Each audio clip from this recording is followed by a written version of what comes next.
जब एक पेशी के दौरान जज ने नटवर लाल से पूछा, तुम ये सब कारनामे कैसे कर लेते हो? तो नटवर लाल ने कहा, अगर आप मुझे 1 रुपया दें तो मैं बता दूं।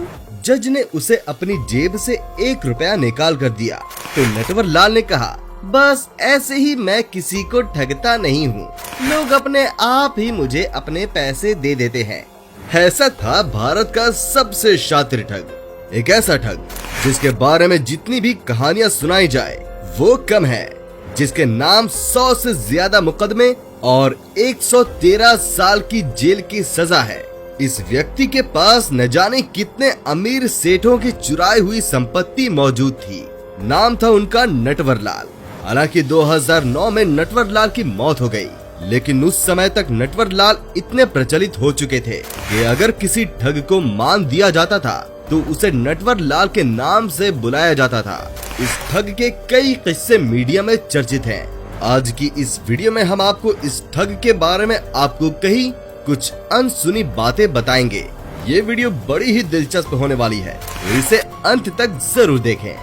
वीडियो शुरू होने से पहले अगर आप अब तक क्रिस्पी एंटरटेनमेंट को फॉलो नहीं किया है, अरे भैया क्या कर रहे हो, फॉलो करो भैया।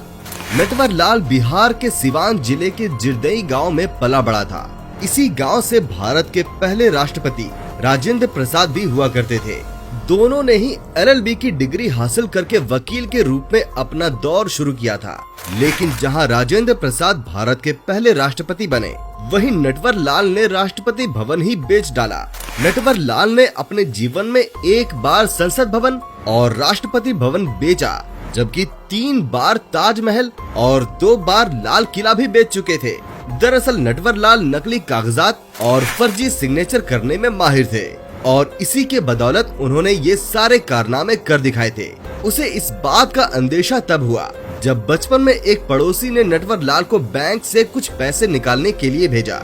नटवर लाल ने देखा कि ये साइन तो वो भी कर सकता है और उसने हूबहू उसी तरह के साइन करके अगले कुछ वक्त के दौरान अलग अलग किस्तों में 1000 रुपए बैंक से निकाल लिए। जल्द ही नटवर लाल की चोरी पकड़ी गई और वो कलकत्ता चला गया। शेर के मुंह खून लग चुका था। फिर शुरू हुआ नटवर लाल का दौड़। नटवर लाल को 9 बार देश के अलग अलग जेलों में रखे गए थे और 8 से ज्यादा राज्यों में वांटेड थे। लेकिन नटवर लाल को जेल में ज्यादा देर कैद करना बहुत ही मुश्किल था। वो हर बार जेल से फरार हो जाते थे। साल 1996 में नटवर लाल को जब जेल में डाला गया तो उन्हें 100 साल की सजा हुई और तब उनकी उम्र 84 साल की थी। इस बार लगा था कि वो आजीवन कारावास में ही रहेंगे, लेकिन नटवर लाल कहाँ रुकने वाले थे। एक दिन अचानक से उनकी तबीयत बिगड़ने लगी। उस समय वो ठीक से चल भी नहीं पाते थे और इसीलिए उन्हें व्हील चेयर का सहारा लेना पड़ा था। उन्हें इलाज के लिए कानपुर से दिल्ली एम्स हॉस्पिटल में ले जाया गया। इसके लिए उत्तर प्रदेश के 3 पुलिस वालों के साथ उन्हें भेजा गया। एम्बुलेंस को दिल्ली स्टेशन पर बुलाया गया और इसी बीच व्हील चेयर से हटाकर नटवर लाल को एक बेंच पर बिठा दिया गया। फिर उनमें से 2 पुलिस वाले कुछ काम से इधर उधर हो गए और एक जो पुलिस वाला था वो बच गया। उस पुलिस वाले से नटवर लाल ने चाय मांगी तो वो पुलिस वाला चाय लेने चला गया। उसे पता था चाय में 2 मिनट का समय लगेगा और ये बीमार इंसान कौन सा कहीं भागने वाला है। ये उसकी सबसे बड़ी गलती थी। जब तक पुलिस वाला वापस आया, उसने देखा नटवर लाल गायब था। तब पुलिस डिपार्टमेंट को समझ में आ गया कि किस तरह नटवर लाल ने बीमार होने के बहाने खुद को इतना लाचार दिखाया कि पुलिस द्वारा ढील बख्शी जाए और मौका देखकर वो निकल जाए। इसी घटना के साथ ही नटवर लाल 8वीं बार जेल से फरार हो चुका था और इसके बाद नटवर लाल कभी पुलिस के हत्थे नहीं चढ़ा। नटवर लाल की सबसे मशहूर ठगियों में से एक वो है जब नटवर लाल ने उस वक्त के वित्त मंत्री ND तिवारी का पर्सनल सेक्रेटरी बनकर दिल्ली के कनॉट प्लेस में एक घड़ी की दुकान पर दर्शन दिए थे। उन्होंने उस दुकानदार से कहा कि कांग्रेस के कुछ सीनियर लीडर की मीटिंग होने वाली है और इस मीटिंग के आखिरी में राजीव गांधी को सब एक घड़ी तोहफे के रूप में देने वाले हैं। इसी के लिए नटवर लाल कुछ घड़ियां पसंद करने आए थे। उन्होंने उस दुकानदार से कहा कि वो अपने नौकर को उनके साथ पेमेंट लेने के लिए भेज दें। उन्होंने उसे नॉर्थ ब्लॉक में बुलाया, जहां पर सारे सरकारी अधिकारियों का दफ्तर हुआ करता था। तो दुकानदार ने उसकी बात मान ली। जब वो घड़ी देकर पेमेंट लेने गए तो नटवर लाल ने एक डिमांड ड्राफ्ट दिया और सारे घड़ियां लेकर रवाना हो गए। बाद में पता चला कि वो डिमांड ड्राफ्ट नकली था और दुकानदार पूरी तरह से लुट चुका था। दोस्तों, नटवर लाल का नाम नटवर लाल भी एक ठगी की वजह से ही पड़ा था। दरअसल नटवर लाल या कहें उस वक्त का मिथिलेश कुमार श्रीवास्तव अपने साथी के साथ एक बार बॉम्बे के कॉटन अधिकारी के परचेज अफसर के रूप में कॉटन मैन्युफैक्चरर्स के पास गया, जहां उसने नकली दस्तावेजों के दम पर उसने एडवांस पैसे मांगे और डिलीवरी आजमगढ़ रेलवे स्टेशन पर लेने के लिए कहा। जब वो लोग बाद में रेलवे स्टेशन पहुँचे तो उन्हें वहाँ कोई नहीं मिला। इस घटना के बाद मिथिलेश को पकड़ लिया गया, पर पुलिस को नहीं पता था कि वो मिथिलेश है और उन्होंने उसे मिथिलेश का दूसरा साथी समझा। और सोचिए उस दूसरे आदमी का नाम क्या था? जी हाँ, उसका नाम नटवर लाल था, जो कि एक गुजराती था। तभी से मिथिलेश कुमार या मिथिलेश बाबू को नटवर लाल के नाम से पुकारा जाने लगा, जिसे 8 राज्यों की पुलिस ढूंढ रही थी और हर राज्य में उसने अलग अलग नामों से ठगी की थी। पुलिस के अनुसार नटवर लाल के 52 नाम थे। देवताओं के बाद सबसे ज्यादा नाम वाला शख्स शायद नटवर लाल ही था। नटवर लाल जेल से भागने में बड़ा उस्ताद था। एक बार उसने जेल के एक सब इंस्पेक्टर की वर्दी मंगा ली थी।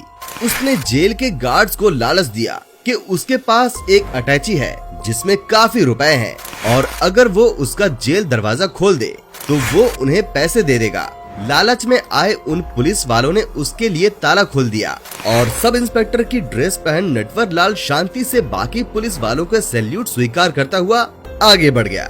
जब उसे छुड़ाने वाले पुलिस वालों ने वो अटैची खोलकर देखा तो उनके पैरों तले जमीन खिसक गई, क्योंकि उसमें सिर्फ अखबार भरा था। एक बार जब नटवर लाल 1.5 साल से जेल में बंद था तो उस वक्त उसकी बीवी के कई खत आए, लेकिन जेल में आने वाले जाने वाले खत सभी मॉनिटर किए जाते थे और पुलिस अधिकारी उन्हें पढ़ते थे। खत में लिखा होता था कि किस तरह परिवार की हालात ठीक नहीं है, पैसों की कमी थी, वगैरह वगैरह। लेकिन नटवर लाल कभी इन खतों के जवाब नहीं देता था। जब एक दिन जेलर ने खुद नटवर लाल से कहा, तुम अपने परिवार वालों के लिए खत तो लिखो, तो नटवर लाल ने खत में लिख दिया, खेत की जमीन के 1 हाथ नीचे खुदाई करना, तुम्हें मेरे छुपाए हुए कुछ गहने मिल जाएंगे, उन्हें बेचकर कुछ वक्त अपना गुजारा करो, बाद में मैं यहाँ से छूट ही जाऊंगा। खत जब जेलर ने पढ़ा तो उसने फौरन लोकल पुलिस को इत्तला दे दी और पुलिस ने वहाँ जाकर पूरी जमीन से खुदाई कर डाली, पर उन्हें एक सुई हाथ न लगी। कुछ दिनों बाद एक और खत आया।